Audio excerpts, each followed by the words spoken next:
Is relief finally setting in sight for the UK nurses' strike issue? Well, the UK government and National Health Service officials are to meet members of 14 NHS unions. Well, the unions are expected to declare whether a majority of members are in favour of the deal.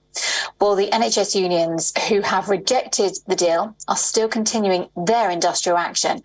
Well, this includes the Royal College of Nursing. However, the RCN needs to hold another strike ballot. Health Secretary Steve Barclay says the 5% pay offer is the government's best and final offer.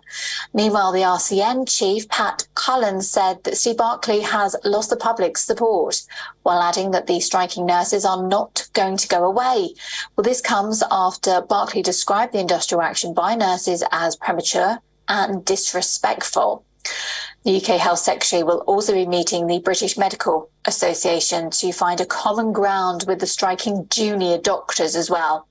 Well, the BMA wants 35% of an increase to make up for 15 years, they say. Well, for more details, we do have Alex with us just now, Alex Isat. She sent us this report from London.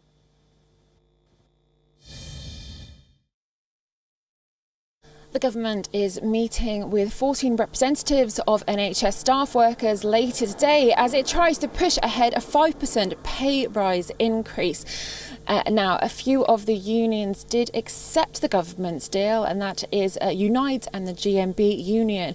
But Unison and the Royal College of Nursing overwhelmingly voted no against the pay rise that the government offered, saying it wasn't just about the money, it was also about the workload. However, if this 5% does get pushed through, it would mean that all of those in the NHS, whether or not they are for a union that was for or against, will be getting an extra 5% pay rise and a potential extra bonus on top of that as well. And it could move towards potentially having no further strikes, although the RCN are also voting to ballot their members to decide if they want to go forward and hold another 6-month mandate, which means that they could strike until Christmas. But until then, it looks like the strikes may well be on hold. This is Alex Isat reporting for WION. World is One. And also reporting from London, Molly Gambir spoke to Dr. Veer Pushpak Gupta, an NHS doctor and researcher and a member of the Royal Society of Medicine. With me is Dr. Veer Pushpak Gupta, NHS doctor and researcher and a member of Royal Society of Medicine. Thanks very much for being here with us. Welcome to Beyond World is One. Thank you, Molly. We are speaking at a time when the coronation ceremony is just days away. We've also seen weeks of controversies, a lot of criticism as far as the coronation ceremony is concerned. The fact that it's taking place at a time when the UK is witnessing a cost of living crisis to the extent that it is. We're also talking at a time when nurses in England are taking strike action in half of England's hospitals, health, community and mental health services as well. So how exactly do you see this contrast really playing out? What does it mean to you? We are looking at a changing point in Britain, and that changing point has been coming for many years now. If you look at the NHS on its own, one of the largest employers in the world, employs up to 1.8 to 3 million people.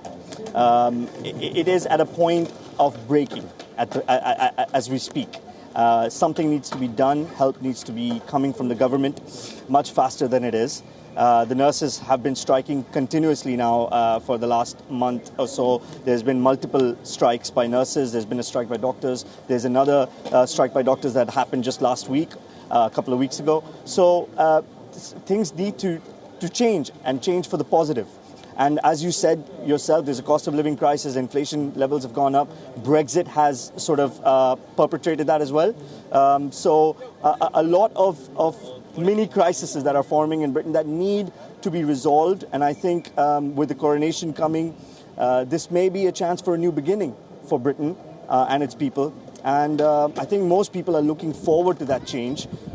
King Charles, along with the current government of Rishi Sunak, will need to work together to solve these crises so that we can move forward and Britain can have its place in the world as a world leader.